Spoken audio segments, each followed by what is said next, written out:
Good morning, friends. It's Michelle from Little Farm in the Valley. What a beautiful morning on the farm. The sun is shining, the birds are singing.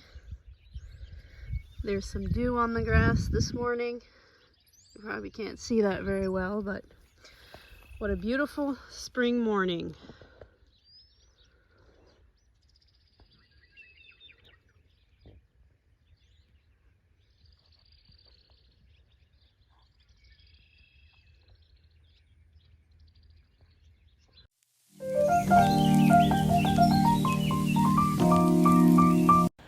Well, today's video is going to be a real treat, I promise you. In my sink, I have a beef tongue. I didn't stutter. I said a beef tongue. And it's going to be absolutely delicious. We're going to make beef tongue tacos. So we're thawing this out to make it tomorrow morning. Let's take a look at this beauty. It's on the smaller side. Feels like maybe a 2-pounder. Oh yeah. It's gonna be delicious. So I'm just gonna thaw this overnight. And tomorrow morning, I will cook this bad boy.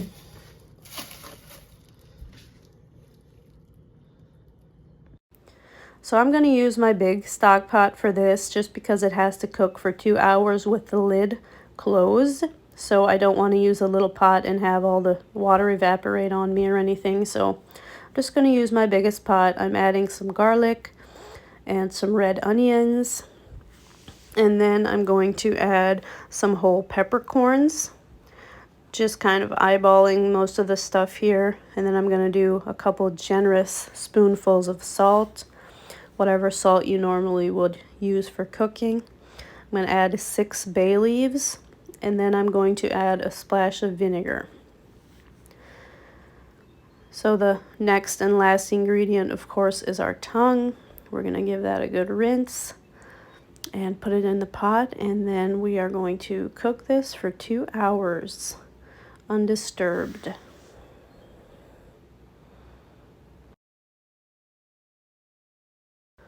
So this is what the tongue looks like with about 30 minutes left on my timer, 32 minutes left on my timer. So it's been cooking for about an hour and a half now. And it's starting to look about ready. So my sister that lived in Mexico for a number of years is here, and she is going to show us how they would eat this meal in Mexico.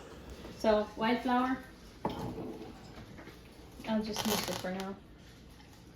So the key is to massage it. You can just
So we're going to make a couple different kinds of salsa to go along with these tongue tacos. This is what they would normally do in Mexico to accompany this meal. So she already made, before she came, she made a really spicy table salsa. So we're not going to be able to show her making that, but right now she is making a Pico de Gallo, which is basically a fresh table salsa. I think the other salsa that she made was cooked. This one is just going to be fresh veggies cut up and served raw.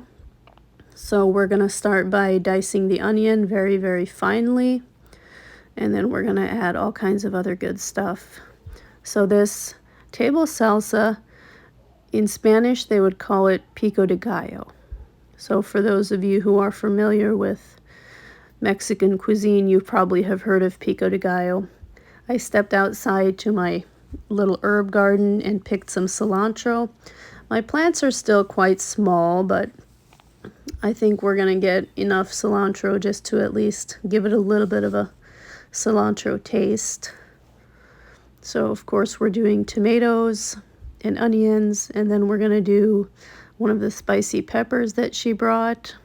Depending on how hot we want this table salsa to be, I guess. We're gonna have to see how brave we are.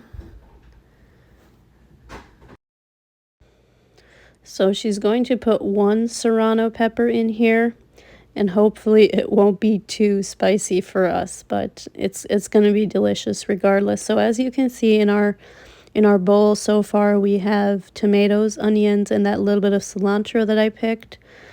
And then she's going to cut the serrano pepper really small to go into this pico de gallo. You know, I actually wondered what the meaning of Pico de Gallo was, because she said that Pico de Gallo translated in Spanish means the beak of the rooster. What in the world that has to do with table salsa, I could not figure out. So I did a little research and I found that the theory behind naming it Pico de Gallo is this salsa was eaten by pinching it between your finger and your thumb, and I suppose that kind of makes the shape of a chicken or rooster beak. So that's kind of what you're going to find on Google if you dig around and ask why it's called the beak of the rooster, when really it has nothing to do with chicken or anything, but I just thought that was pretty funny. So we're going to get this pepper stirred in, and I'm secretly hoping that it is not too spicy, but I guess we'll find out. So now that the pico de gallo is pretty much ready, she is slicing up an onion. So once the tongue comes out of the broth, we're also going to slice it up and put it on a cast iron skillet, and then we're going to add these diced onions and fry up the meat with the onions. So while she's doing that, I'm going to make guacamole. So I normally, when I make guacamole, I make it the American way, and she always laughs at me. So the American way is kind of to, you know, scoop out your avocado and mash it and add all kinds of things. And I like to add salsa, sour cream, lemon, some cayenne, all kinds of seasonings. And she says in Mexico they don't do it that way.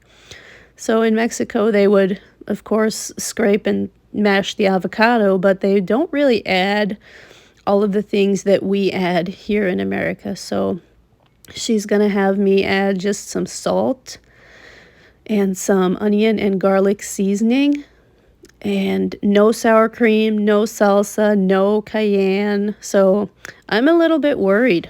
Oh, and she's also having me put in a couple of the onions that she's dicing, and that is something that I would never do. So I have to admit I'm a little bit nervous about how I'm going to like this guacamole, since it's so very different from the guacamole that I like to make, but I'll give it a try.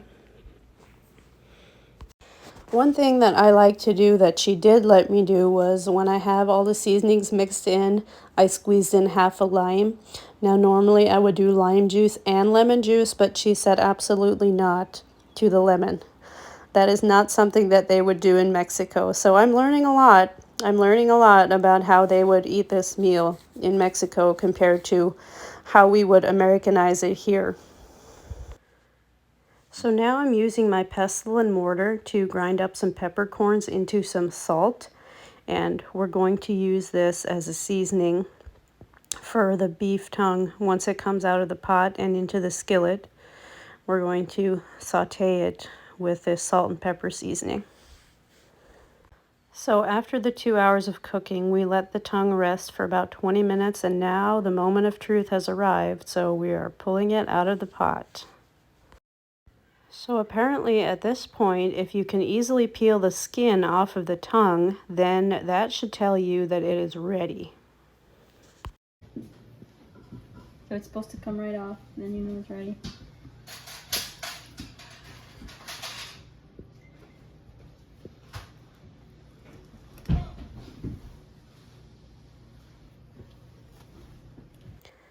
So one of our brothers made this homemade tortilla press, and let me tell you, it is a beast. As you can see, he really did the wood nice and fancy and made a really big heavy-duty handle. And so basically she just put the little ball of dough in there between that plastic and gave it a good press, and just like that we have a fresh corn tortilla. So to us Americans, these tortillas might seem tiny, but apparently this is how the tongue tacos are eaten in Mexico, so that's the size that we're going to make them. Of course, you can make them as big or as little as you prefer. So she's putting some olive oil on the onions and getting that cast iron skillet going. I kind of chickened out on slicing the tongue this time around, so I'm busying myself with pre-making some little balls of dough to go into the tortilla press.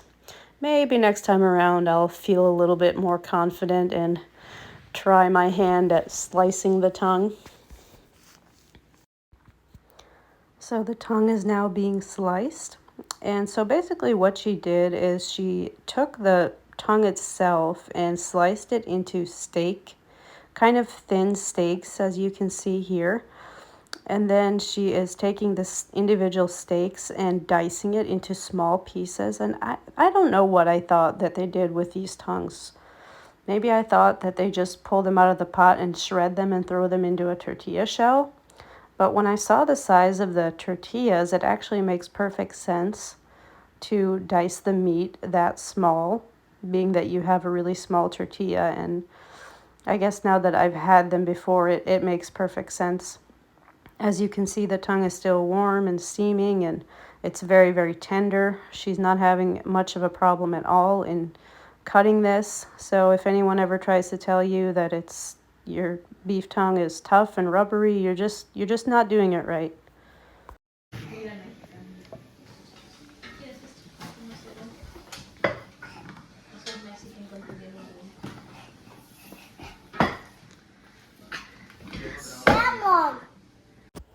Our tortilla makers are pressing so fast that we're kind of getting backed up on heating them. I guess we're kind of doing it low and slow on the skillet.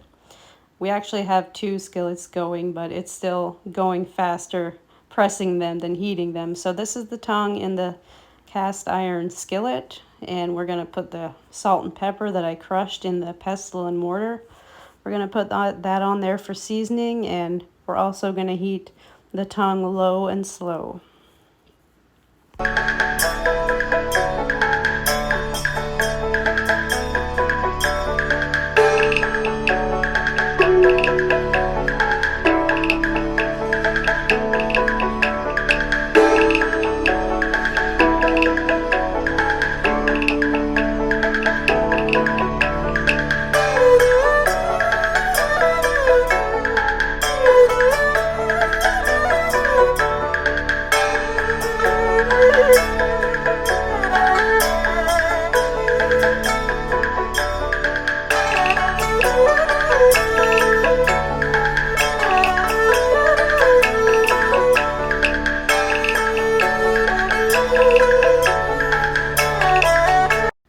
This was absolutely delicious. I cannot recommend this enough. And after the meal, we also had another special treat. Chocolate truffles fresh from Mexico. Some really amazing and unique flavors. This was such a treat. So believe it or not, guys, we ate a tongue and we liked it. So if you ever do have a chance to try beef tongue tacos, or if you want to try making them at home, just like we did, I would highly recommend it. You would probably be pleasantly surprised at how good they are. I know I was surprised the first time I tried them, and I can't wait to have the next ones. So if you enjoyed this video, as always, don't forget to like, share, and subscribe for more videos, and we will talk to you soon.